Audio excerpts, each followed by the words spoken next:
Hoje, a gente vai mergulhar em alguns pontos interessantes do mercado financeiro, olhando dados e estudos recentes, né? Exato. A ideia é, assim, destilar o que é mais relevante nessas informações. Ver os desafios, mas também as oportunidades. Certo. Vamos começar por algumas empresas que geraram bastante discussão ultimamente. Vamos lá. Começando pela IRB Brasil. Existe uma expectativa, né, sobre a volta aos lucros, dividendos. Nossos estudos até mostram lucros recentes, mas de onde vem isso? Olha, esse é um ponto bem importante.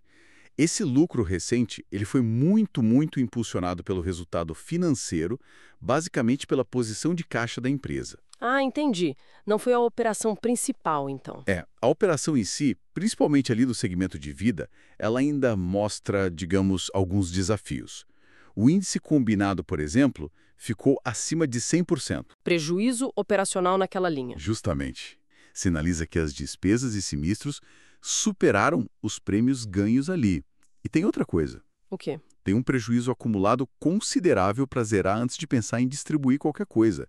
Algo perto de 300 milhões no último balanço. Puxa. Então, dividendos.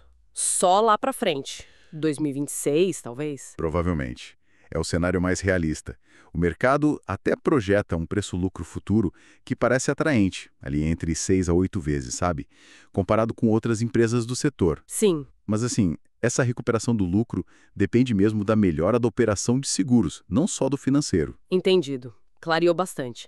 Agora, mudando um pouco o foco. E a BR Partners? É um modelo bem diferente dos bancões, né?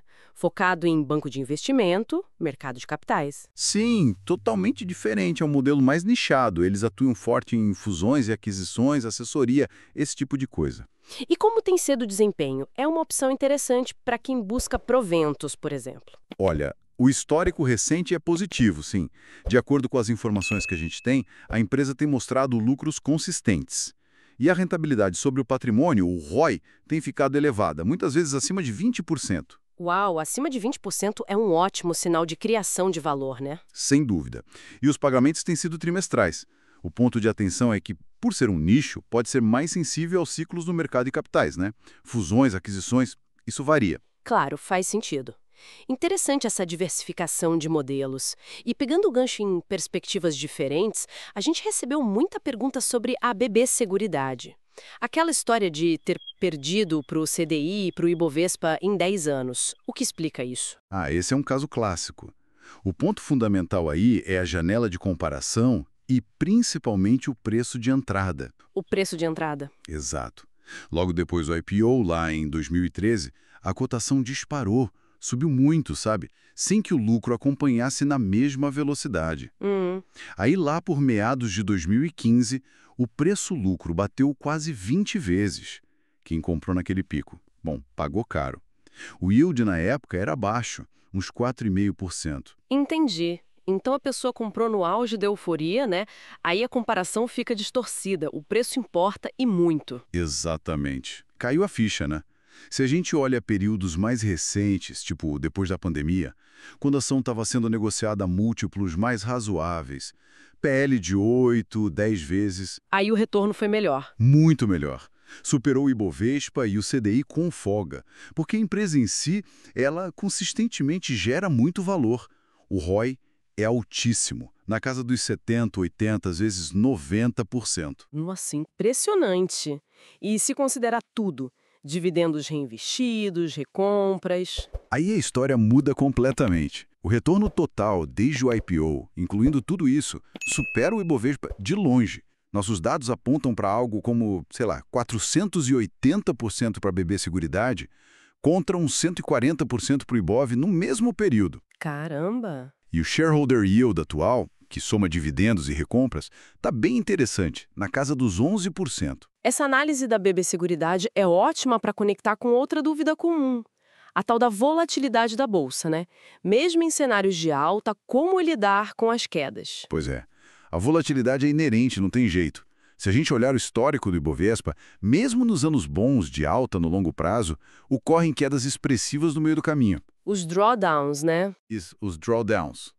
Quedas de 20%, 30% dentro do mesmo ano são comuns, historicamente falando. A queda máxima que a gente viu em 2024, por exemplo, foi relativamente pequena perto do histórico. Menos de 7%. Ou seja, quem está na bolsa precisa ter estômago e paciência, né? Correções podem acontecer a qualquer momento. Exatamente. Paciência e estratégias são chave. Então, o que a gente tira de tudo isso? Vimos a importância de olhar a fundo a operação como na IRP, entender modelos diferentes como a BR Partners e o impacto brutal do preço e do tempo, no caso da BB Seguridade. E, claro, aceitar a volatilidade. Perfeito. E fica talvez uma reflexão, né? Como que a paciência e essa análise criteriosa do preço podem transformar a volatilidade? Deixar de ser só um risco percebido para se tornar, quem sabe, uma oportunidade no longo prazo. Excelente ponto para a gente pensar. Olha, para quem quiser se aprofundar mais nessas estratégias de investimento focadas em valor, dividendos, tem o livro do senhor Luiz Barsi, O Rei dos Dividendos. É uma leitura muito recomendada. Com certeza. E para complementar, tem outros dois que são, assim, fundamentais. O Investidor de Bom Senso, do John Bogle, e também o Faça Fortuna com Ações Antes que Seja Tarde, do Décio Bazin. São obras ótimas para qualquer investidor, realmente. Ótimas dicas. Todos os links vão estar na descrição, pessoal. Isso aí. E só para reforçar, lembrem-se que este estudo não é de forma alguma um serviço de análise ou recomendação de investimento, ok? Exato. É um mercado de renda variável, bolsa de valores tem seus riscos inerentes. Toda e qualquer decisão de investimento é sempre de responsabilidade exclusiva de cada investidor. Combinado? Um abraço e até a próxima. Até o próximo.